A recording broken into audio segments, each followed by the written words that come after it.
मुझसे मिलें, मैं हूँ मिस्टर बिजॉन। हर साल की तरह अब की बार भी मेरी कौम जश्न आज़ादी पूरे जोशो खरोश से मनाएगी। अपने घरों, गलियों, मोहल्लों और शहरों को सब्ज हिलाली परचमों और झंडियों से सजाएगी। मुझे भी बहुत अच्छा लगता है आज़ादी का जश्न इस तरह मनाना, लेकिन फिर मैं अफसुर्दा हो जाता हूँ, बहुत अफसुर्दा।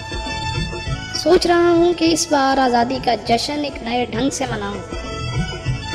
रंग तो सब्ज ही हो, लेकिन झंडों की जगह पौधे लगाऊं। इस तरह आरजी सजावट की बजाय मेरा मुल्क मुस्तकिल तौर पर सज जाएगा और ये मेरी आने वाली नस्लों के लिए तोहफा भी तो होगा।